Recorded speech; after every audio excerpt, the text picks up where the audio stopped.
Welcome to Tales from the Waystone, a Kingkiller Chronicle reread podcast. We're your hosts, Will and Phoenix. Let's get into it.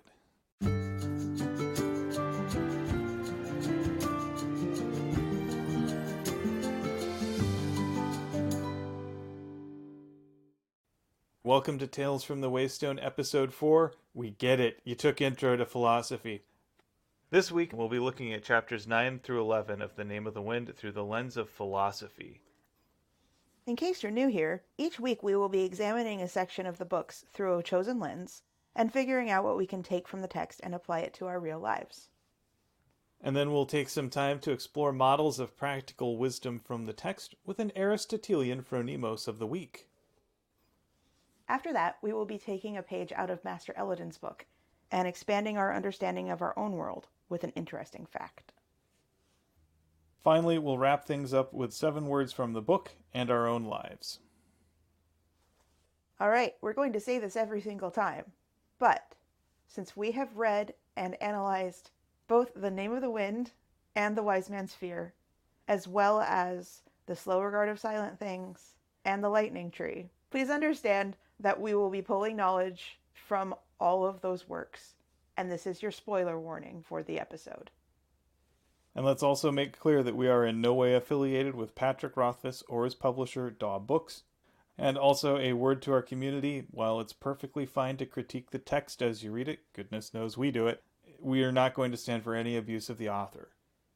All right, now that that is all out of the way, it is time to recap chapters 9 through 11. And this time, it's Will's turn. And I betcha he's going to have to eat a cherry, because I betcha he's going to fail. You would lose that bet. The streak will live on. All right. You have a timer ready? Alrighty. In 3, 2, 1, go. Kvothe rides in a wagon where Abinthy made flagons of alcoholic brews. Through those lessons Kvothe chewed, he learned Heart of Stone, which made him as insensate as bone, and split up his mind to place he can find. Kvothe was demonstrably wrong when he shared a crude song that mocked a lady's choice without hearing her voice.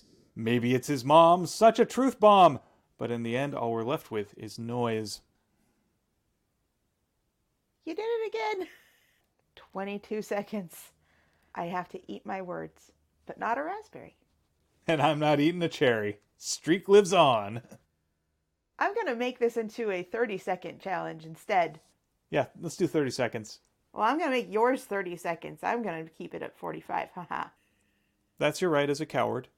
Look, it's not my fault that you don't challenge yourself to do rhyming couplets. Oh, shots fired. Well, you did it last week, so obviously you're capable of it. Don't know what you're afraid of. I don't like raspberries. I don't like cherries, and you don't see me shrinking from the challenge. So now that we've got the rhyming couplets out of the way, it is time to go in depth on the chapters that we have selected. This week we're talking about chapters 9 through 11 of The Name of the Wind through the lens of philosophy. In this section of the book, we get Kvothe's first attempts at learning about the mystical side of the world. He's first getting his exposure to philosophy and science and math, history, all of them. It seems like it's just a very shallow understanding of a lot of deep subjects. It's like he's read the encyclopedia entries for all of these. And nothing else. I read Wikipedia about it. I know what I need to know. That's enough, right? One of the first things that we also learn here is how to identify an arcanist, specifically by their gilder, or gilta. Which, actually, I have a question about this. And I'm wondering, are there other arcanums outside of the university in Imre? Is that the only place where people learn to become arcanists? It does seem like a lot of arcanists maybe go out and teach, which is how so many people come back to the university. Because I get the impression that when you go to the university, you are expected to at least have some prior knowledge. Yeah, the entry process, they basically grill you on all sorts of stuff that you'd have to have at least had some sort of prep school of it. Or had a lot of money. Or both. Also, talking about the Gilder, when Cobb was talking about Tamerlane the Great, he mentioned that there was an amulet, and I mentioned that it sounded like a gram.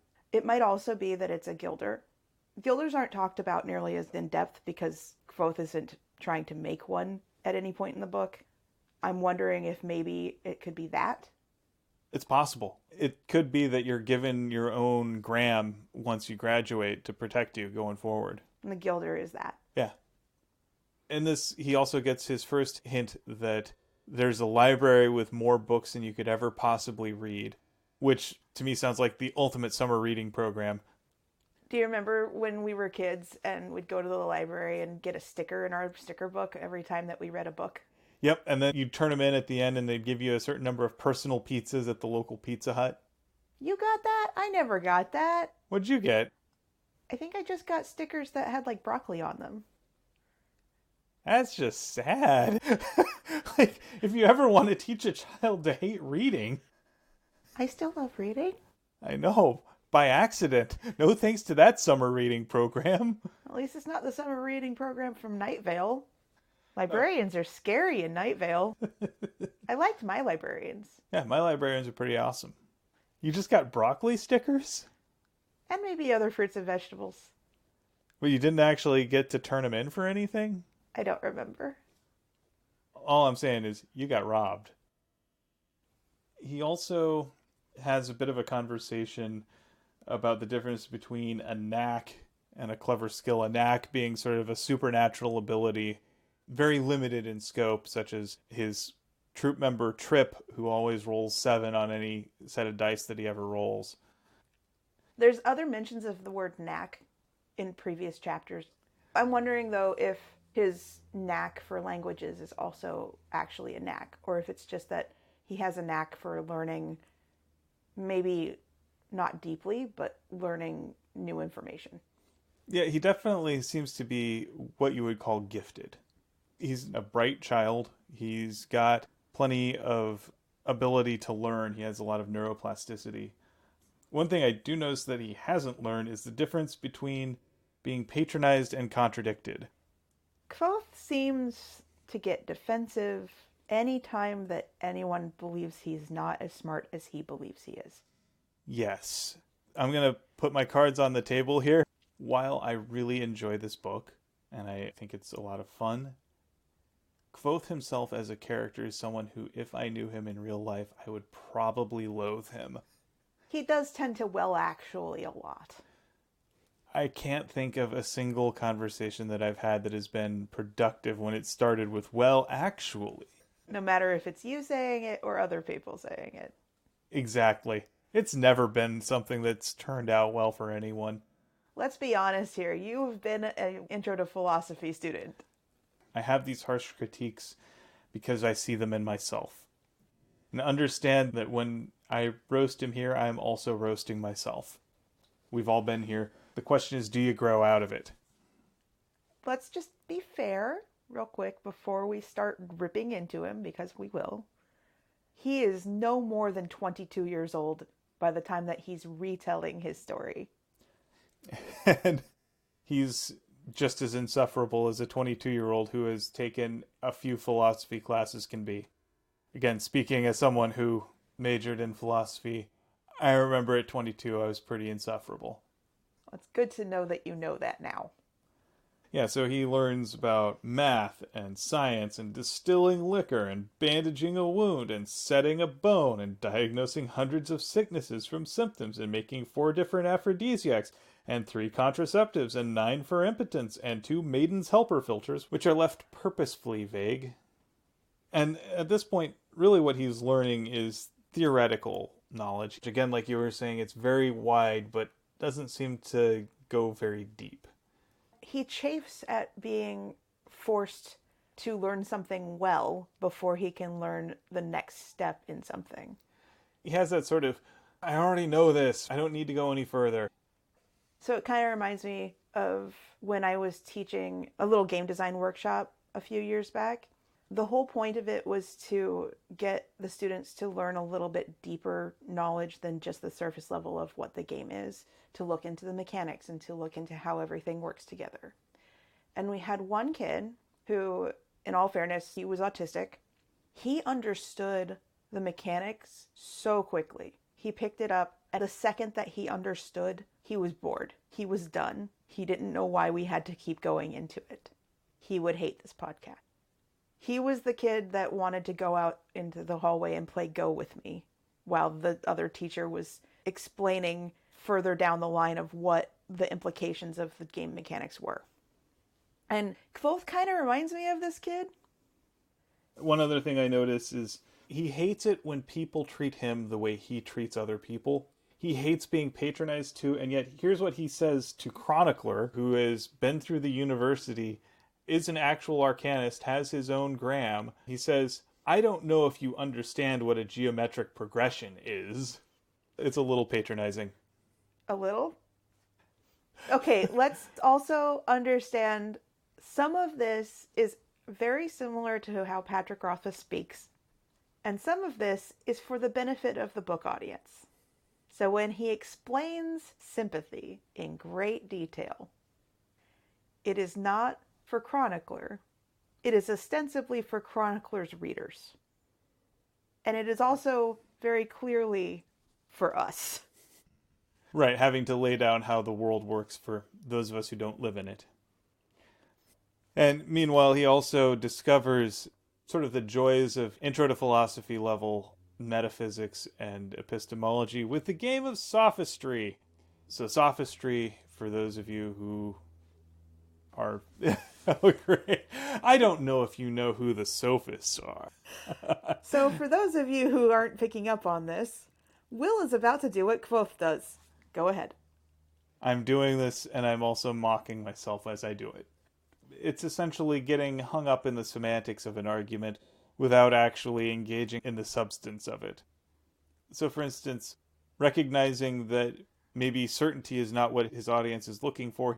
When Aventhy says, will the rock fall? Kvothe responds, probably. And he says it in that way that he recognizes that, yeah, it totally will, but he doesn't believe that there's any possibility that it won't.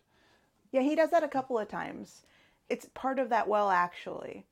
He understands also that he's not supposed to contradict his teacher. And it's all very disingenuous and caught up in the technicality. Also, he falls into the that's a fallacy trap. There is a wonderful series of YouTube videos on the Idea channel that are all about the fallacies. There's the ad hominem, there's straw man argument, a variety of them.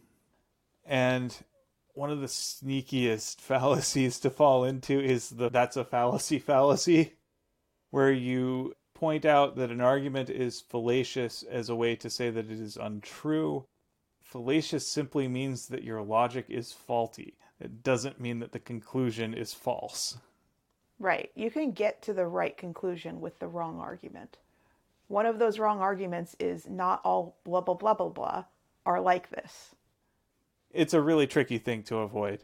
Oftentimes when you don't have a strong argument in favor of your own position, sometimes you just fall into the trap of pointing out a logical fallacy in your opponent's argument. And it makes you sound insufferable. Yes, as anyone who has ever witnessed an argument on the internet can attest. Another one of the intro to philosophy level mistakes that Kvothe falls into, and I don't think he ever really gets out of, is solipsism. Solipsism is the belief that you are the only one that actually matters in the universe. In fact, he starts his own story by saying, we're going to talk about the only story that matters, mine. Kvothe is objectively terrible.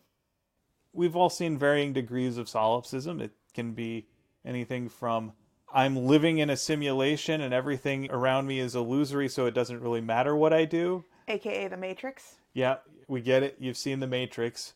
That was the alternate title to this episode. Yeah, I went through a phase after I saw The Matrix. It was a dark time. You were also, what, 20? 19. Kvothe understands enough about stories to know that everyone is the star of their own story. But he also thinks that everyone's story is really about how they met him. What I find funny, though, is Ben even says, none of your petty philosophy. Is there any other kind? Look, I can see that I've got a BA and BS. So one thing that actually got me interested here is when Abinthy is talking about the alar, the writing crop belief. He illustrates it by brandishing his slapstick that he uses for his donkeys. He actually asks first, do you believe in God? And Kvothe is like, eh? Do you believe in your parent?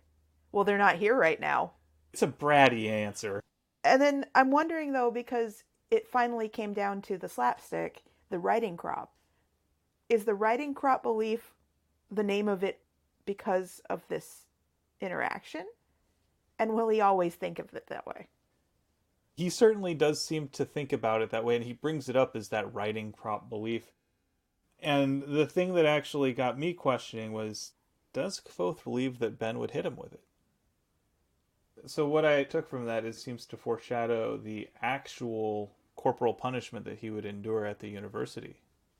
And I'm sure that Ben had to go through some form of at least threat of corporal punishment.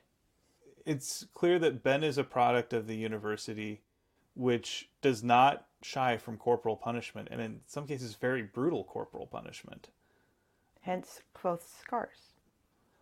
In terms of finding parallels to certain things, Ben talks about how real arcanists, you can tell who they are versus someone who just knows a little bit of sympathy. And it kind of parallels how strongly held Kvothe's belief is that the Ademaru are to be held up on a pedestal where other troopers are not.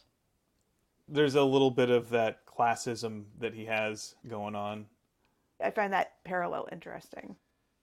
I also found it kind of disturbing, actually, where Abinthy says, if you want to impose your will upon the world, I mean, that's a kind of fascistic thought.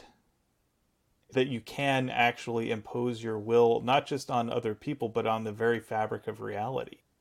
Kvothe almost sort of does this, though, through all of the stories about him.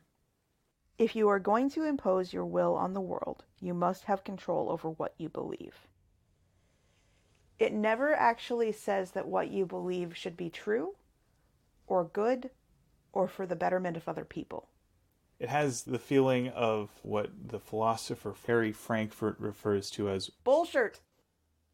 One thing that jumps out to me that Kvothe actually says, Ben never exercised his wit at the expense of others. Kvothe does. Constantly. I don't think that Kvothe learned from Ben's example. There's a difference between learning something and then learning how to exploit it. And I think he's got a little bit of that going on right now. So I don't know about you, but I think that in this little section especially, Abinthy reminds me a lot of how Master Elladan will be when we get to him. Yeah, there's a lot of shades that match up. Can you explain a little bit to me about how Ben teaches? So Ben's instructional style is essentially asking a series of leading questions, which is similar to the Socratic method, where instead of just telling Kvothe a series of facts, when he starts getting into true instruction, he starts by asking questions and leading Kvothe into a series of thought exercises that force him to actually arrive at a conclusion. So in terms of how Ben is trying to encourage Kvothe to discover new things, I like a few of his methods. One of them is to make him play a game without having a board or pieces. He has to do it all in his head and think about all of the implications as he's going along. I think that's a really interesting thought experiment to do. And I also like that he first teaches Kvothe how to use tools and then teaches him how to do without them.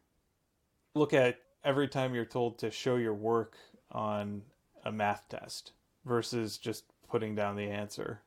Which always drove me crazy because I could do a lot of it in my head. I too was like Kvothe because I too was a young little brat. I think Ben is trying very hard to get an 11-year-old to understand why he shouldn't be impatient. But he's doing it in a way that doesn't cater to an 11-year-old. He's going and saying, hey, did you learn how to juggle all at once? And 11-year-old Kvothe is like, no, but I wanted to. Should have let me. So he's kind of still being that whiny little 11-year-old. I think also that Kvothe being so young and earnest makes it so that he doesn't see every time that Ben is mocking him.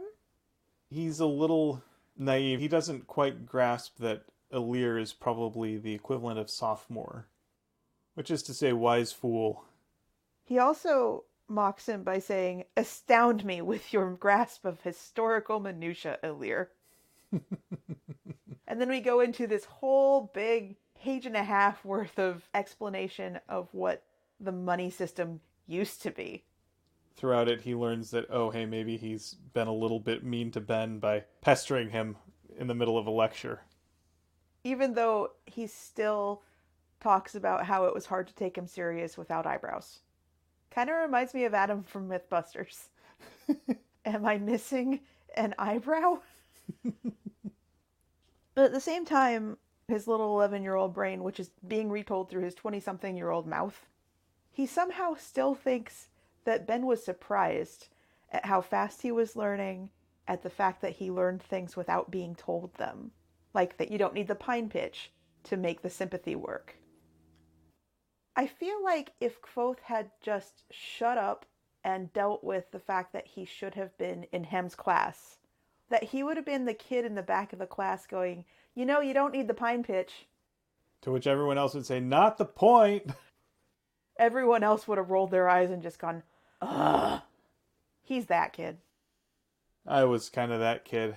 Oh, I was that kid. I test poorly, and I am aware of that.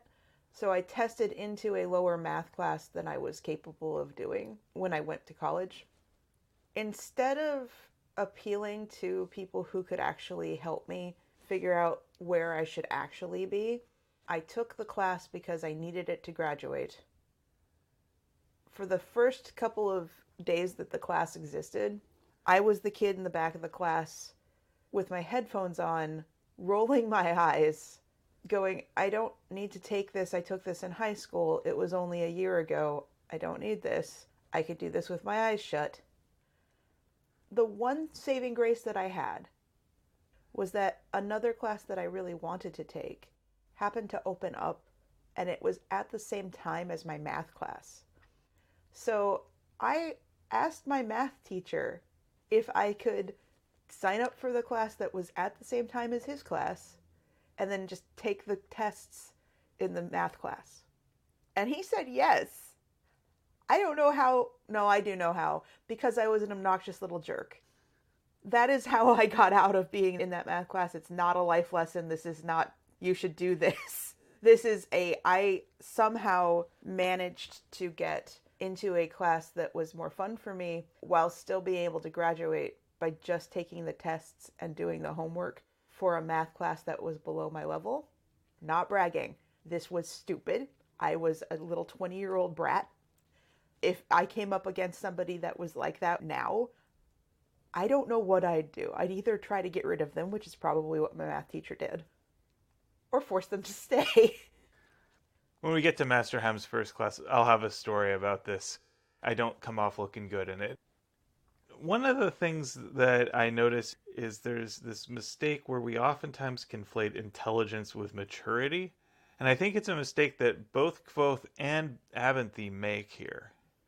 The idea that because someone is smart, that they're also mature. But those are two very different things.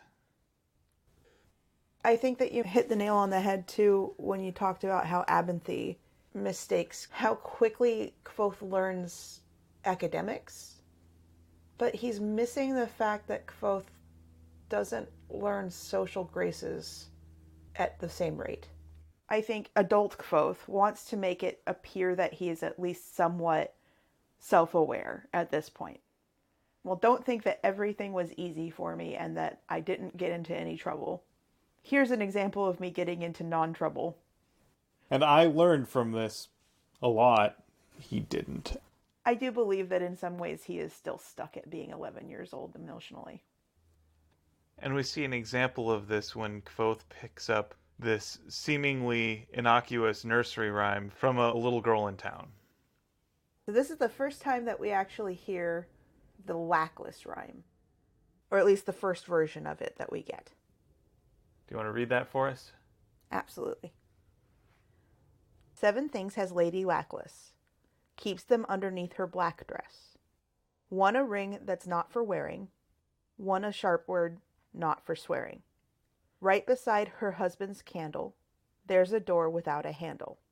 In a box no lid or locks, Lackless keeps her husband's rocks. There's a secret she's been keeping, she's been dreaming and not sleeping. On a road that's not for traveling, Lackless likes her riddle raveling.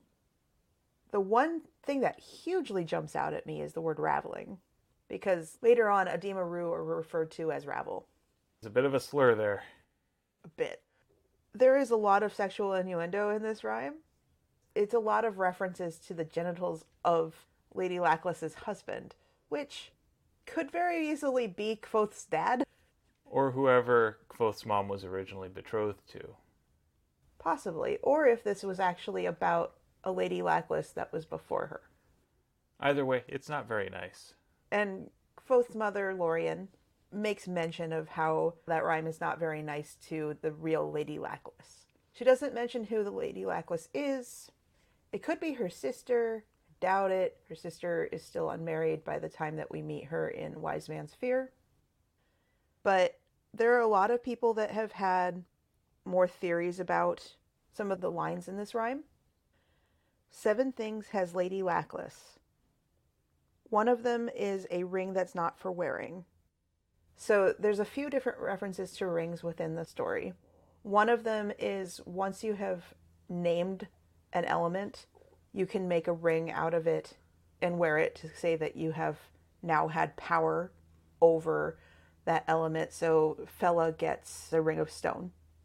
1 a ring that's not for wearing might be a ring of an element that she has mastered the name of.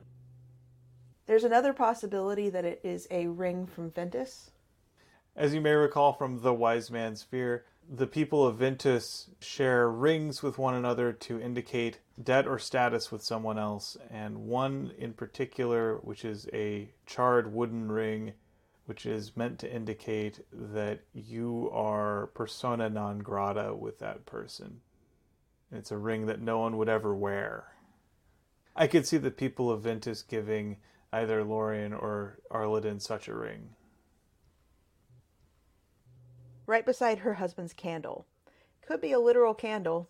Could be innuendo. Probably innuendo. There's a door without a handle. Probably also not a literal door. Though there are suspicions that it is the Door of Stone, which is the name of the 3rd book. There's also references to maybe the 4-plate door that is in the archives. Again, it could very easily be a literal candle. But if it's underneath her skirt... Underneath her dress, it's not better. Nope.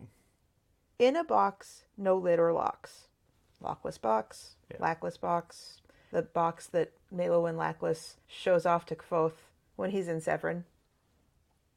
Lackless keeps her husband's rocks. Sexual innuendo? Yep. Literal rocks? Maybe. There's a secret she's been keeping. She's been dreaming and not sleeping. On a road that's not for traveling, Lackless likes her riddle raveling. We don't know the origin of this rhyme. We don't know if it has morphed over time. We don't know how old it is. If it is about Lorien, it's probably no more than 12 or 13 years old. But in 12 or 13 years, things can morph, especially when you're telling it from one voice to another person. And especially when those people hearing it are kids. Absolutely. Which brings us to the rhyme that is very similar, but it's in the Wise Man's Fear. 7 things stand before the entrance to the lackless door. 1 of them a ring unworn. 1 a word that is forsworn. 1 a time that must be right. 1 a candle without light. 1 a son who brings the blood. 1 a door that holds the flood. 1 a thing held height in keeping. Then comes that which comes with sleeping. I wonder if 1 a son who brings the blood is Kvothe. The one that you just read seems to me like it almost has sort of a prophetic element to it. The version that Kvothe hears almost sounds like a court rhyme told by some jester to mock someone, to make fun of Lady Lackless, as sort of a perversion of the first, and then spread around the common folk to make fun of her, to demean her. I can see exactly why that would be a really mean thing to do. And I love the bit where Kvothe brings up that we say mean things about Lady Periel in the play, and then Kvothe's mom responds that Lady Periel is just a character. Lady Lackless is a real person with feelings that can be hurt. She also mentions that there is a difference between saying something to a person and saying something about a person. Let's go ahead and morph into a little bit about how this has affected our real life. In my case, this is very striking because when I was younger, I worked at a call center. There is a specific man who called multiple times, and I could see phone teller after phone teller after phone teller interacting with this man.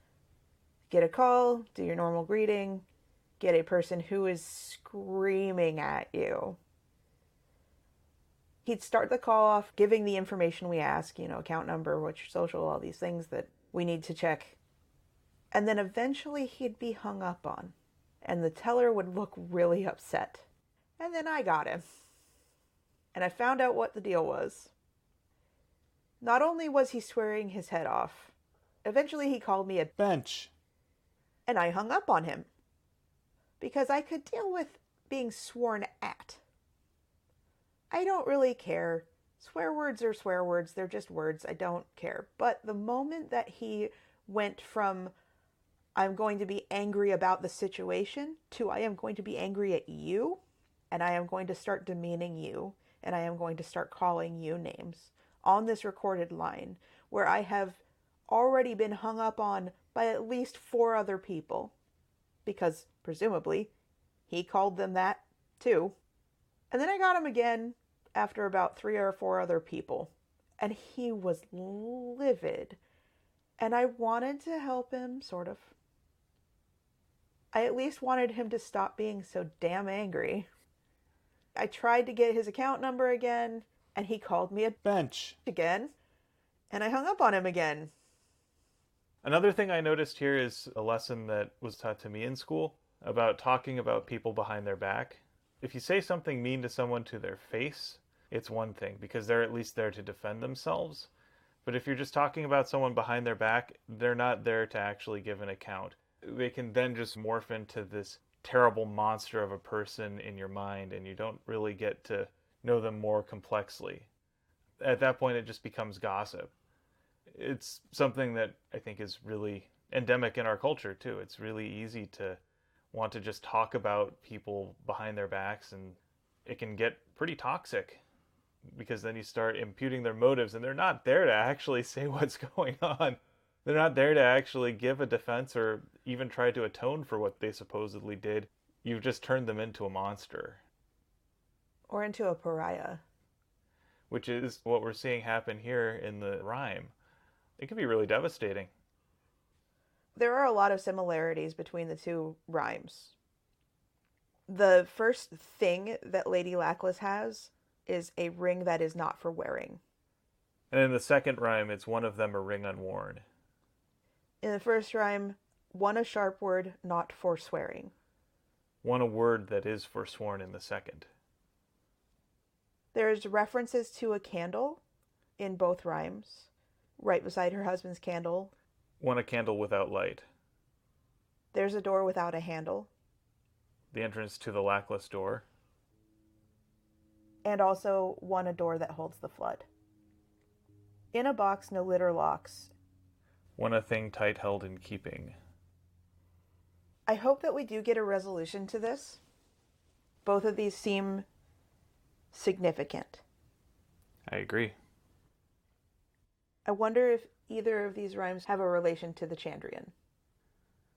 You know, this is a story about the Chandrian, so in some way, I bet they do. Because we looked at the story through a lens of philosophy, now we're going to look at how philosophy affects our real lives. In my past life, I got a BA and BS. Philosophy is oftentimes regarded as a very petty subject or esoteric, not useful.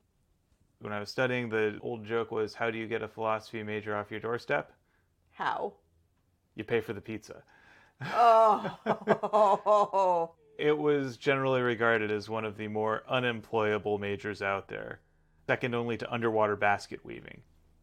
It was definitely something that does not immediately conjure practical use. But I found that in the course of making a career for myself outside of just academia, a lot of the lessons that I learned in philosophy classes have really helped me. For instance, writing papers that had to be understandable to a layperson taught me how to write about complex technological subjects in ways that your average user could make sense of. Learning how to structure an argument taught me how to write a persuasive email. I learned basic logic, which taught me a lot about how to construct logical architectural diagrams. All of that stuff I probably wouldn't have learned if I just decided to take a computer science course, even though I'm in tech. Depending on who you are, there is a tendency to look down on academics. There is a tendency to think that academics think that they are better than other people. Even if those of us who excel at academia don't see it that way. One of my close friends who works in the same field as me does not have a bachelor's degree. She is probably smarter than me, but I just happen to have a different framework to view things. And we end up complementing one another nicely in the way we look at the world. One other thing about philosophy is it teaches you how to analyze an argument. Whenever we are looking at, for instance, politics, we're being presented with an argument for how the world is or ought to be. Philosophy can help us to really understand the implications for those things. That sometimes they go deeper than just an understanding of how much the tax rate should be or something like that. Oftentimes, a philosophical education can help you understand what those arguments say about the person's worldview and what matters to them and to their party that they're trying to push forward. Sometimes the implications leave you appreciating that person more, and sometimes it can be really frightening in what they reveal. Just as a little wrap up to how it applies to the story, do you think that Kvothe ever gets past a surface level understanding of philosophy? Not that we've seen. I think he hasn't really grappled with what these things mean to the larger world. He is still very much of the opinion that the only thing that matters in his story is him. Yep. And now we come to the point in the podcast where we talk about our phronimos of the week. The phronimos is an Aristotelian concept, as you may remember, that describes the practically wise person. It's your turn this week to pick one out. Who'd you pick? Well, in these couple of chapters, we have a total of 3 choices. Well, and Kvothe obviously doesn't count. I hate to say it, but I'm pretty sure that Kvothe will never be the phronimos of the week. Nope. So the other choices are Abinthy. I think Abinthy himself winds up falling into a lot of traps to do with wisdom. I think he may be very educated, but I'm not sure he's very wise. He does seem a little reckless in what he's introducing Kvothe to without actually thinking about why you should care about this stuff. So that leaves Lorien.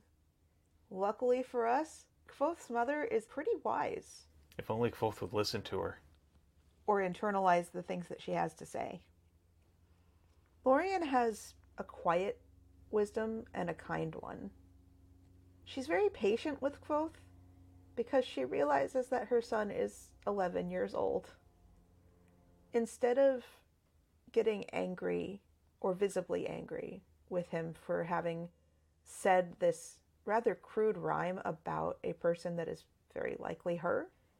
She asks him to think about the words that he is saying. She knows that it is better to make Kvothe think for himself and not to just give him answers. Because when you give Kvothe answers, he thinks he knows a thing.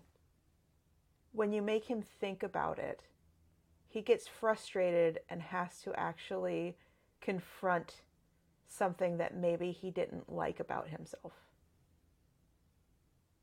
It's the whole thing about give a man a fish versus teach a man to fish. Without the flippant, and then he'll sit in a boat and drink beer all day. She definitely has some good, thoughtful wisdom here. I love how she encourages Kvothe to think about the words that he's saying and how someone might feel as a result of those. To imagine Lady Lackless complexly, as a person with thoughts, emotions, desires, beyond just being a character. And I don't think this is a lesson that Kvothe really internalizes, sadly. I think there are a lot of lessons like this that Kvothe doesn't internalize, as we will see as we go on. But now we come upon the time where we talk about an interesting fact. That's right, we're going to be taking to heart the lessons of Master Eladin. Expanding our knowledge of the world around us is one of the ways that we do this, and learning to be more aware of our planet. I've got an interesting one for you, and I think it might touch on some of the stuff that we've covered today. This is a story about learning. For many years, neuroscientists have believed that the kind of neuroplasticity required to radically reshape the brain's functionality was available only to the very young, infants and toddlers who are kind of sponges for new knowledge. That is, until they looked at the brains of London cab drivers in training. To become a cab driver in London, it's not enough to simply pass a rudimentary driving test and know how to use a GPS app like your average Lyft or Uber driver. Before someone can become a London cabbie, they must acquire what is known as the knowledge, which is to say a detailed understanding of the city's distinct geography, including all the various byroads and ins and outs of the ancient city, and how to route efficiently between any two of approximately 25,000 points of interest. Before they can light up the fare light on the cab, they have to pass a grueling exam that forces them to perform these tasks on demand. Of all the people who seek to learn the knowledge, only about 30% succeed in gaining it and passing the exam. In 2011, neuroscientists used an MRI machine to inspect the brains of trainee London taxi drivers before and after knowledge acquisition. And they found that the hippocampus, which is concerned with spatial memory and navigational ability, was noticeably larger in those who had attained the knowledge and gained cabbie status, which is a change that should have been theoretically impossible in adults. Which just goes to show that there's a lot of learning we can do, even as we advance in age. So, is that interesting? It is, because I love learning. My YouTube habits are mostly watching science shows and watching things about social interactions and psychology so that I can learn more. I decided that one of the things I wanted to do was learn how to edit audio. One of the other things I wanted to learn was how to play the guitar and the ukulele. I think that if you convince yourself that learning is only for the young, that you are doing yourself a mass disservice. Well, and the thing that really interests me is the actual physical change in their anatomy as a result of acquiring this knowledge. It almost seems like something out of a fantasy story. I like that people want to know and are curious. The scientists who are performing these tests are also learning. It's not just that they are measuring the cabbie's learning and seeing a physical change, which is very cool that that happens. I think it's important to register that we need to be intellectually curious. We need to not stick our heads in the sand. That's part of why the two of us have decided to share interesting facts every week. And I love that you went down the rabbit hole of learning. This has had its desired effect. I knew you would love this one. And you do not need to eat a cherry. The streak lives on. And so now we come to the time to talk about the 7 words from life and from the book. Book goes first, and that would be me. My 7 words from the book are spoken by Lorien, where she says, always think about what you're singing, honey. Oh, that's a nice one. I think that's important. I think it is important to think about the lyrics of songs and not just get caught up in the tune, the beat. I think that words matter. Think about how many times you've been singing along to a song in the car and then someone else is like, ooh, that sounds terrible when you sing it out loud. I've heard just a mix of songs being played at a party where the host's children show up about halfway through and I'm listening and I'm just like, wait. The kid is 6. Maybe they don't know what the words mean, and I can tell you for a fact that I didn't know what the words to Fortunate Son meant when I was a kid and my parents played it on the radio. I didn't know what the words to Get Back from the Beatles meant. None of these things registered as having a meaning. They always kind of seemed like words that went along with a beat, and I liked the beat. I liked the music. But sometimes you have to listen to the meaning of the songs, because you could be belting out something that you fundamentally disagree with. And you may be inadvertently causing pain to someone that you care about. Or somebody you don't know. Very important stuff. So I've got, you're trapped, I'm cute, it's us time. This is something that we oftentimes say when our cats sit on our laps and will not let us get up.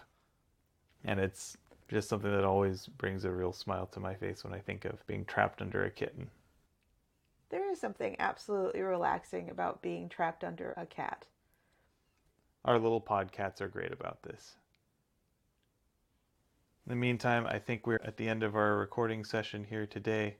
Thank you for potting with me. Thank you for potting with me. Thank you for listening to Tales from the Waystone. Join us next week as we talk about Chapter 12 of The Name of the Wind through the lens of anticipation. We'd like to extend a huge thank you to Shawnee Jang for our theme music. And many thanks to Patrick Rothfuss for creating a world that we have enjoyed exploring. Audio production and editing, courtesy of me, Phoenix McCullough. Project management and writing, courtesy of me, Will McCullough. If you would like to help support us, please become a patron on our Patreon page, patreon.com/waystonepod, where you can get access to custom digital posters, exclusive Patreon-only bonus pods, and other exciting items. And as always, here's to one more day above the roses. To one more day above the roses.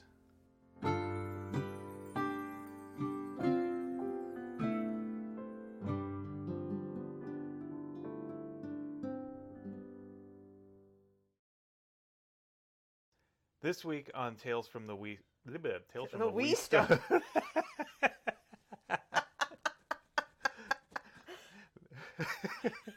Wee! Or whiz. Yeah, I was thinking we like we.